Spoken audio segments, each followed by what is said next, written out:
I never thought I'd be posting here, but I'm at my wit's end and need advice. I've been married to my husband Jake for 3 years now, and while our relationship is strong, his family dynamics are causing serious issues. From the day Jake introduced me to his parents, his mother Sarah never warmed up to me. She was polite on the surface, but I could always sense an underlying tension. At first, I chalked it up to the typical mother-in-law adjustment period, but as time went on, it became clear that her feelings ran deeper than mere discomfort. The real problem started about 6 months into our marriage when Sarah began inviting Jake's ex-girlfriend, Emma, to family functions. It started small. A casual barbecue here, a birthday party there. Each time, Sarah would make a point of fawning over Emma, reminiscing about the good old days when she and Jake were together. I tried to be understanding. After all, Emma had been a part of their lives for years before I came along. But as the invitations became more frequent and Sarah's behavior more overt, I couldn't ignore the situation any longer. One particularly memorable incident occurred at Jake's cousin's wedding. Sarah had seated Emma at the family table, right next to Jake, while I was relegated to a table with distant relatives I barely knew. When I confronted Sarah about it, she brushed me off, saying it was a simple oversight. Jake was furious and insisted we switch seats, but the damage was done. Another time, during Thanksgiving dinner, Sarah spent the entire meal praising Emma's cooking skills and lamenting how she used to help prepare holiday meals. She then turned to me and asked, with a sickeningly sweet smile, if I had any special dishes I could contribute next year. When I mentioned my family's traditional stuffing recipe, she scoffed and said, "Oh, I'm sure Emma's is much better." These incidents continued to pile up, each one chipping away at my self-esteem and straining my relationship with Jake. He always stood up for me, but I could see the toll it was taking on him to be constantly caught between his wife and his mother. The breaking point came last weekend during Jake's birthday party. Sarah had, of course, invited Emma without telling us.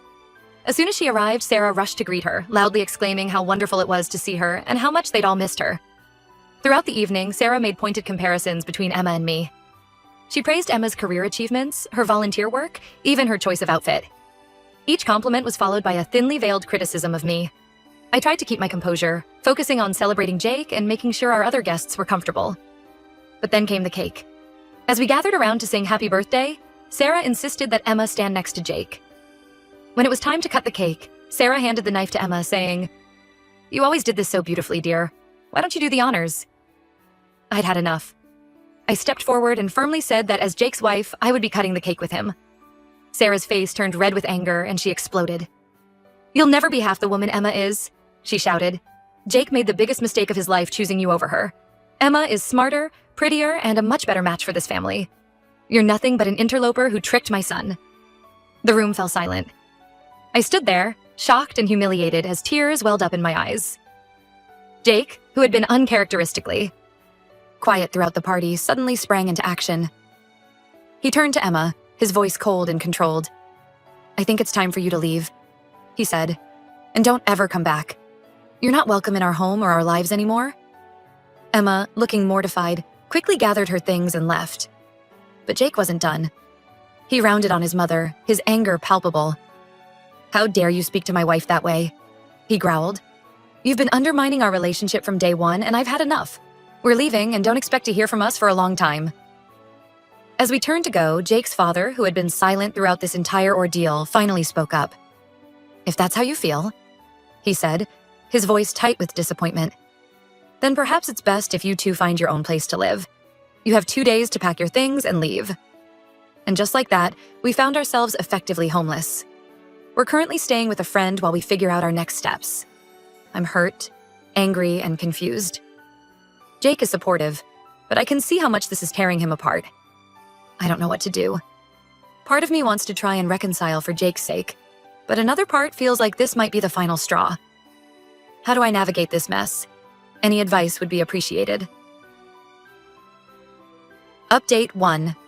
First, I want to thank everyone for their support and advice on my original post. The outpouring of kindness has been overwhelming, and it's helped us get through this difficult time.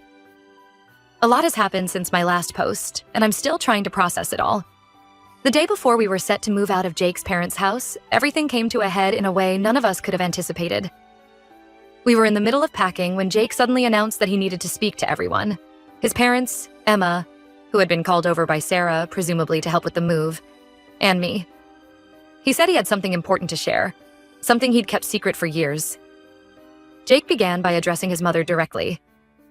"Mom," he said, his voice steady but filled with emotion. "I know you've always wondered why I broke up with Emma. You thought she was perfect for me, and you never understood why I ended things so abruptly. Well, today you're going to learn the truth." He then pulled out his phone and played a video. At first, I couldn't make sense of what I was seeing. Then, with growing horror, I realized it was footage of Emma and Jake's father, John, in an intimate embrace. The timestamp on the video showed it was from 5 years ago, when Jake and Emma were still together. The room was deadly silent as Jake explained. He had accidentally discovered the affair when he borrowed his father's laptop and found a hidden folder of videos and photos. The betrayal had devastated him, but he couldn't bring himself to confront them or tell his mother. Instead, he had quietly ended his relationship with Emma and distanced himself from his father.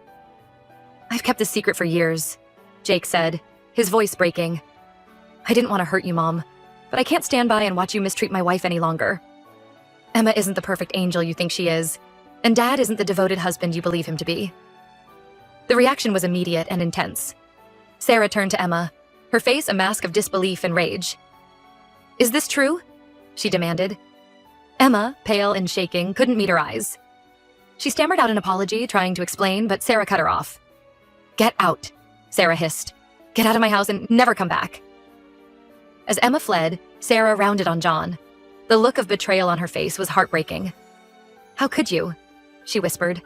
All these years I defended you, supported you, loved you, and this is how you repay me?" John tried to speak, but Sarah wouldn't let him. "Don't," she said, her voice ice cold. "Don't say a word. I can't even look at you right now. I'll be contacting my lawyer first thing in the morning. I want a divorce." With that, Sarah turned to Jake and me. The change in her demeanor was startling. Gone was the haughty, disapproving mother-in-law. In her place was a broken, vulnerable woman. "I'm so sorry," she said, tears streaming down her face. "I've been horrible to you both, especially you," she said, looking at me. "I was so blind, so stubborn. Can you ever forgive me?" I was in shock. Part of me wanted to lash out, to make her feel the pain and humiliation she'd put me through.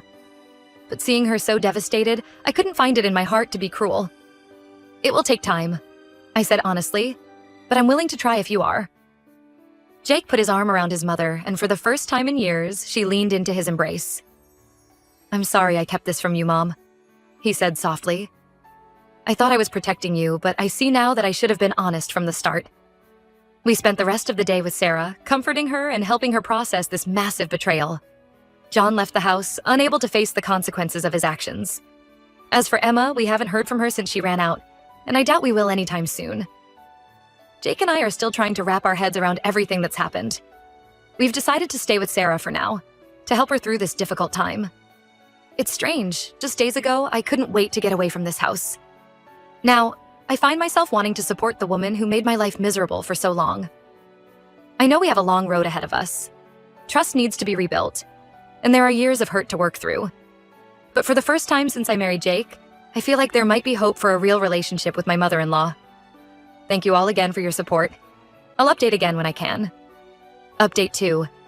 It's been a few weeks since my last update, and a lot has changed. I want to thank everyone again for their kind words and support. Your advice and encouragement have been invaluable during this tumultuous time. As promised in my last update, Sarah did indeed file for divorce from John. The process has been difficult and emotionally draining for everyone involved, but Sarah has shown remarkable strength throughout it all. The day after the revelation, Sarah contacted her lawyer and began the divorce proceedings. John, seemingly realizing the gravity of the situation, didn't contest anything. He moved out of the family home that same day, relocating to a small apartment he owned as an investment property. Sarah has been surprisingly open about her feelings throughout this process. She confided in me that while the betrayal hurt immensely, a part of her felt relieved. She admitted that their marriage had been struggling for years, but she had been too proud to acknowledge it. This incident, as painful as it was, gave her the push she needed to make a change. "I put so much energy into maintaining the image of a perfect family," she told me one evening. "I was so focused on what others thought that I couldn't see how unhappy we all were. I'm sorry I took so much of that out on you." Her apology meant more to me than I could express. We've been spending a lot of time together, and I'm seeing a side of Sarah I never knew existed. She's vulnerable, yes, but also funny, kind, and fiercely protective of those she loves. I'm starting to understand why Jake always insisted there was more to her than what I saw. Jake has been incredible throughout all of this. He's been a rock for his mother while also making sure I feel supported. He admitted that keeping his father's secret for so long had been a heavy burden, and he's relieved to have it out in the open finally. I always worried that if I told Mom, she'd blame me or not believe me, he confessed. I never imagined she'd stand by us like this. I feel like I'm getting my mom back after years of tension. As for John, we haven't heard much from him directly. He's communicated mostly through his lawyer, agreeing to Sarah's terms for the divorce without argument. Jake received one message from him, a long email apologizing for his actions and expressing hope that someday they might be able to repair their relationship. Jake hasn't responded yet. He says he needs time to process everything before he can even think about forgiveness. Emma has completely disappeared from our lives. We learned through mutual acquaintances that she left town shortly after the confrontation. Sarah admitted that she had been in sporadic contact with Emma over the years, keeping tabs on her and subtly encouraging her to stay in touch with the family. That has, of course, stopped entirely now. The most surprising development has been my changing relationship with Sarah. As we've spent more time together, we've discovered we have more in common than we ever realized. We've had long conversations about our backgrounds, our hopes, and our fears. She's opened up about her own insecurities and how they led her to be so critical of me. I was so afraid of losing my son, she admitted one day. I convinced myself that if I could just get him back with Emma, everything would be perfect again. I didn't stop to consider that maybe he had found happiness with you. I'm so sorry for not giving you a chance. It's not all smooth sailing, of course. There are still moments of tension, old habits that are hard to break. But we're both committed to building a better relationship, not just for Jake's sake, but for our own as well. Jake and I are still living with Sarah for now. We've talked about finding our own place, but Sarah asked us to stay a bit longer. This house feels so empty now, she said. Having you here, it helps. So we're taking it day by day. Sarah is starting to rediscover herself outside of her marriage. She's joined a support group for divorced women and has even started taking art classes, something she says she's always wanted to do but never had the courage to try. As for Jake and me, this ordeal has brought us closer than ever. We've had long, honest conversations about our families, our relationship, and our future. We're stronger for having weathered this storm together. I know we still have a long way to go. Healing takes time, and there will undoubtedly be more challenges ahead. But for the first time in a long time, I'm optimistic about our future as a family. Thank you all again for your support throughout this journey. Your kindness and wisdom have made a real difference in our lives. I may not update again for a while, but know that we're doing okay and taking each day as it comes.